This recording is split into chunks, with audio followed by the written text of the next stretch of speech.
आपको ऑलरेडी पता है कि एनएफटीज में बहुत कुछ यहाँ पे हो रहा है, राइट। बहुत सारे प्रोजेक्ट रोज लॉन्च हो रहे हैं, कुछ फेल हो रहे हैं, कुछ अच्छा रिटर्न्स दे रहे हैं। इस चैनल पे जो मेरी कोशिश है, एटलीस्ट 2 कोशिश मैं कर रहा हूँ यहाँ पे। फर्स्ट, ताकि मैं आपको एक फ्यूचर यूज केसेस बता सकूँ, मैं आपको ये बता सकूँ कि boss NFTs are here to stay, इनका लॉन्ग टर्म बहुत पोटेंशियल है। कुछ एनएफटीज बहुत ही अच्छा करेगी क्योंकि उनके बहुत सारे यूज केसेस हैं। बहुत सारी वीडियो मैंने ऑलरेडी बताया कि यूज केसेस क्या हो सकते हैं एनएफटीज की।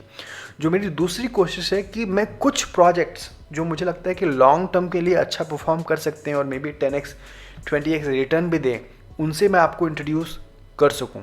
और ऐसा ही एक प्रोजेक्ट है द डोज पाउंड।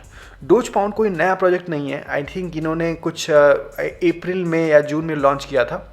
और इन्होंने जो इनकी ग्रोथ हुई है बहुत ट्रेमेंडस ग्रोथ है। अगर आप इनके ट्विटर पे देखोगे तो देखो, ये जुलाई में लॉन्च हुआ था प्रोजेक्ट, राइट। 0.6 इथेरियम के आसपास इनका शायद लॉन्च था। और आज इनका जो प्राइस है आई थिंक 3.63 फ्लोर प्राइस है। मतलब आप सोचो कि 3.63 का ये एक डोज पाउंड बिक रहा है। सो इस एनएफटी कलेक्शन को मैं चाहता हूँ कि आप इस पर नज़र रखो क्योंकि ये जो कलेक्शन है बहुत अच्छा कर सकता है। तो इसके पहले कि मैं आगे बढ़ूँ, मैं आपको बता दूं कि ये डेफिनेटली कोई फाइनेंशियल एडवाइस नहीं है। मैं चाहूँगा कि आप खुद की भी रिसर्च करो इस वीडियो के बाद, और ये वीडियो को एज अ रिसर्च लो आप। जो मैं कुछ पॉइंट्स बताऊँगा कि मुझे क्यों लगता है कि डोज पाउंड एक अच्छा खासा प्रोजेक्ट हो सकता है लॉन्ग टर्म में। मे बी ब्लू चिप होगा कि नहीं होगा वो तो वक्त ही बताएगा, बट स्ट्रॉन्ग प्रोजेक्ट है। बट अपनी खुद की रिसर्च करें, और दूसरी चीज़ आप खुद भी रिसर्च करो और वही इन्वेस्ट करो जो आप लूज़ करने के लिए तैयार हो। क्योंकि ये सब जो प्रोजेक्ट है मोस्टली ये सेंट्रलाइजेशन होता है। आप एक टीम पे बिलीव कर रहे हो कि टीम डिलीवर करेगी, और टीम डिलीवर करेगी तो आपको रिटर्न मिलेगा, टीम डिलीवर नहीं करेगी तो आपको रिटर्न नहीं मिलेगा। तो मैंने डोज पाउंड को क्यों चुना, क्योंकि बहुत सारे प्रोजेक्ट्स ने आप लोगों को ऑलरेडी बताया हूँ। अगर आपको एनएफटी पे बहुत सारे जो एनएफटी प्रोजेक्ट आ रहे हैं तो आप rarity.tools पे जाओ, वहाँ पे अपकमिंग में बहुत सारे एनएफटी प्रोजेक्ट आपको ऑलरेडी दिख जाएंगे। एक एक दिन में 2-2 3-3 प्रोजेक्ट लॉन्च हो रहे हैं। कुछ प्रोजेक्ट बाय द वे अच्छा रिटर्न्स भी दे रहे हैं, ऐसा नहीं है, राइट। और बट मोस्टली स्कैम है, क्योंकि आप देख रहे हो कि एनएफटी का हाइप चल रहा है, तो उसमें बहुत लोग, अच्छे लोग भी आ रहे हैं, बुरे लोग भी आ रहे हैं। सिमिलरली सोलाना पे हाउ रेयर पे जाओगे तो बहुत सारे एनएफटीज है, राइट। तो बहुत मुश्किल हो जाता है कि चूज़ करना, राइट। बट एक चीज़ होती है क्या मालूम है, जब एनएफटीज ड्रॉप हो गए हैं सब, राइट, और उनको 2 से 3 महीने हो गए, 4 महीने हो गए, तो आपको अनुमान लगाने में बड़ा आसान हो जाता है कि बस कौन सा प्रोजेक्ट सचमुच में काम कर रहा है, राइट। वैसे में से एक प्रोजेक्ट मैं डोज पाउंड बोलूँगा। जैसे मैंने बताया, इन्होंने जुलाई में आई थिंक लॉन्च किया था और इनको 3 से 4 महीना हो गया है, और आज 3.63 पे ट्रेड कर रहे हैं। 5200 लोग ये डोज पाउंड को कलेक्शन को होल्ड कर रहे हैं, और मुझे लगता है इनकी एनएफटीज काफ़ी अच्छा करेगी। तो डोज पाउंड के बारे में बता दूं, ये 10,000 टोटल ये यूनिक डोज आइटम्स हैं, एनएफटीज हैं, ओके। और अगर आप इनका कम्युनिटी के ऊपर जाओगे तो आई थिंक यहाँ पे डिस्कॉर्ड में अराउंड 56,000 इनके मेंबर्स हैं। ट्विटर देखोगे तो ऑलमोस्ट रोज़ ही इनके ट्विटर पे अपडेट होता रहता है, और यही देखना जरूरी। कोई भी कलेक्शन, कोई भी एनएफटीज आप देख रहे हो, तो अगर आप इवेल्युएट कर रहे हो कि मैं बाय करूं कि नहीं, तो सबसे पहले आप उनके ट्विटर पे जाओ और ट्विटर पे देखो कि ये लोग कर क्या रहे हैं, राइट। ये लोग कुछ अपडेट दे रहे हैं कि नहीं। अगर आप इसका देखोगे तो 12 मिनट्स के पहले इन लोगों ने कुछ यहाँ पे अपडेट आया है, राइट। इसके पहले यहाँ पे we are not trying to just be an NFT project, we are on a mission to be a leader in the NFT space and a sustainable brand. So they are trying to become a brand. Recently इन्होंने road map release किया जो मैं आपको दिखाता हूँ। But अगर आप इनके ट्विटर पे जाओगे, राइट, तो पूरे इन्होंने अपडेट दिया है, राइट। मैं ये प्रोजेक्ट रोड मैप के बारे में बताता हूँ, बट कौन सी सेलिब्रिटी इनको सपोर्ट कर रहे हैं, क्या हो रहा है, पूरा ट्विटर पे अपडेट आ रहा है, राइट, एवरी डे ऑलमोस्ट। तो ये बहुत ही ज़रूरी है कि भाई वो NFT प्रोजेक्ट कुछ कर भी रहा है या नहीं कर रहा है, राइट।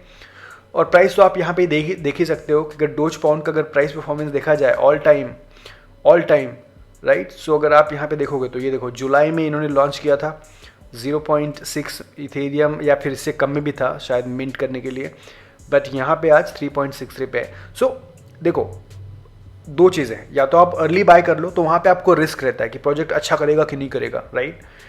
बट लेट, मतलब अगर आपने 2 से 3 महीने के बाद बाय किया तो आपको कुछ कन्विक्शन आ गया कि बस अच्छा, टीम तो अच्छा काम कर रहा है, ये कहीं ना कहीं जा रहा है, राइट। तो ये अश्योरिटी आ जाती है, और मुझे लगता है कहीं ना कहीं वो अश्योरिटी लोगों के डोज पाउंड में अब आ रही है, राइट। सो लेट्स सी, इन्होंने 56,000 मेंबर इनके डोज इनके डिस्कॉर्ड में, और देखो ये नई टीम लोगों को हायर कर रहे हैं। The Doge Pound team is growing fast, 3D artist, smart contract dev, front end web developers, freelance game. what does it mean? इसका मतलब क्या है? That means that they are working. October 19th को tweet है, देख रहे हो आप? Anyway, now let's go back to the road map. इन्होंने रिसेंटली रोड मैप रिलीज किया, the detail thread about the Doge pound NFT and why this is one of the most promising project in the NFT space. जितने भी NFT space आ रहे हैं, dose pound क्यों strong project हो सकता है। मैं डीप में नहीं जाऊंगा, खाली हम लोग टाइटल देखते हैं। हैलोवीन ड्रॉप, सो हैलोवीन आ रहा है, तो यहाँ पे जिसके पास भी एक डोज पाउंड और एक पपी है, राइट, उसको और एक NFT ड्रॉप होने वाला है।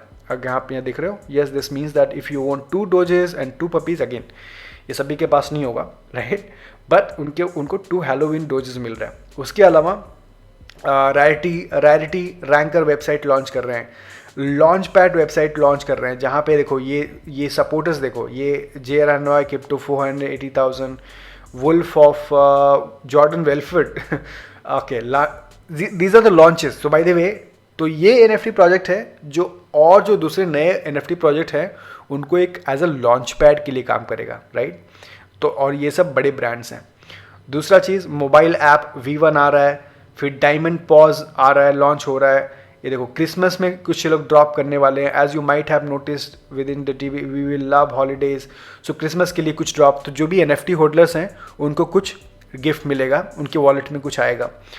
टोकन्स भी लॉन्च करने वाले हैं लोग, आई थिंक लास्ट वीडियो में मैंने आपको बताया था, जहाँ पे पैसिव इनकम मिल सकती है। 3D collections with Steve Aoki, right. So ये नए जो आर्टिस्ट हैं इनका भी NFT 3D कलेक्शंस यहाँ पे ड्रॉप होने वाला है। मोबाइल गेम आने वाला है, ब्लॉकचेन वेब बेस्ड गेम आने वाला है, राइट। सो बेसिकली कहने का मतलब ये है कि द डोज पाउंड एक ऐसा प्रोजेक्ट है जो बहुत एक्टिवली काम कर रहे हैं, वो मुझे यहाँ पे दिखाई दे रहा है, और इसीलिए लोग लॉन्ग टर्म में अच्छा परफॉर्म कर सकते हैं। तो NFTs होल्ड करने के बहुत सारे फायदे क्या होते हैं। एक तो देखो, एक तो आपको ग्रोथ मिल जाएगा प्राइस में, राइट। जैसे अगर आप इन्होंने एक्चुअली में इन्होंने काम किया, ये टीम अगर ऐसे काम करती रही और इनकी कम्युनिटी बढ़ती रही, तो ऑफकोर्स आपको प्राइस की ग्रोथ में मिल रहा है। तो मे बी आज 3.6 इथेरियम का है मिनिमम, मे बी कल 5 इथेरियम का होगा, मे बी 10 इथेरियम का हो जाएगा, राइट। बट उसके अलावा जो दूसरा बेनिफिट है आपको, और भी NFT के ड्रॉप जब ये लोग पार्टनरशिप करते हो, तो उसमें अगर इन्होंने कल को टोकन लॉन्च किया 3 से 4 महीने के बाद, तो हो सकता है पैसिव टोकन्स भी मिले, राइट। जो अदर प्रोजेक्ट के साथ पार्टनरशिप हो रही है उसका बेनिफिट आपको मिल रहा है, और भी जो बेनिफिट्स हैं ये लोग अपडेट करते रहते हैं। रिसेंटली टीम बहुत इंपॉर्टेंट रखती है, क्योंकि बहुत सारे NFT ड्रॉप हो रहे हैं, उनकी टीम अनोनिमस है, कौन फाउंडर है, कौन टीम है, कुछ पता नहीं चलता। यहाँ पे देखो, इनका जो फाउंडर है काइल जॉन लेमिन, ये कॉन्फ्रेंस अटेंड कर रहा है, he is one of the speaker. So एक NFTs के लिए, ओनली NFT के लिए मायामी में एक कॉन्फ्रेंस हो रहा है, right. So understand this guys, I mean NFTs इतनी बड़ी होने वाली है कि you can not imagine. Only NFTs के लिए कॉन्फ्रेंस होने वाला है मायामी में। आपको पता है बीच में बिटकॉइन के लिए कॉन्फ्रेंस हुआ था, बिटकॉइन का कॉन्फ्रेंस, सिमिलरली यहाँ पे NFT का कॉन्फ्रेंस हो रहा है, राइट। तो ये मायामी में, यहाँ पे स्पीकर हैं, तो डोज पाउंड के जो फाउंडर है, he will be one of the speaker, right. So इससे पता क्या चलता है कि it's not an anonymous team, वो लोग बात कर रहे हैं, सामने आ रहे हैं, पब्लिक के सामने आ रहे हैं। सो आई डू थिंक कि डोज पाउंड एक लॉन्ग टर्म प्रोजेक्ट हो रहा है। इनके ट्विटर पे फॉलो करो, इनके डिस्कॉर्ड पे, बाय करना है नहीं करना that is absolutely your decision. ऐसे ही और एक प्रोजेक्ट के बारे में मैंने कवर किया था जो मुझे लगा कि लॉन्ग टर्म में अच्छा होगा, वर्ल्ड ऑफ वुमेन किया था मैंने, आपको मालूम है ये 1 महीने पहले किया था वर्ल्ड ऑफ वुमेन। तो अगेन इनका 2.25 मिनिमम इथेरियम प्राइस है, बट आई डू थिंक कि ये भी लॉन्ग टर्म के लिए हो सकता है अच्छा प्रोजेक्ट। सो या 2-3 प्रोजेक्ट जो मुझे लग रहा है कि लॉन्ग टर्म के लिए हो सकता है, उसको मैं कवर करने की कोशिश कर रहा हूँ। एंड बाय द वे, अगर आपको NFTs देखना है, समझना है, तो बहुत सारी वीडियोस मैंने ऑलरेडी बनाया है कि ओपनसी पे कैसे बाय खरीदना है और सेल करना है, कैसे आपकी खुद की, अगर आप आर्टिस्ट हो तो आप खुद NFTs क्रिएट कर सकते हो। इसके अलावा जो पैसिव इनकम बहुत सारी NFTs क्रिएट कर रही हैं, उसके ऊपर मैंने वीडियो बनाया है। सो या आई थिंक बहुत ज़रूरी है कि आप NFTs के बारे में रिसर्च करो। But let me know what do you think, आप अपनी बताओ कि आपको क्या लगता है कि कौन कौन से आपकी नज़र में अगर कोई NFT प्रोजेक्ट है जो लॉन्ग टर्म के लिए अच्छा है तो डेफिनेटली मुझे बताना, बट डोज पाउंड मुझे लगता है कि एक स्ट्रॉन्ग प्रोजेक्ट हो सकता है। Thank you so much for watching, I will see you in the next video, take care, good night.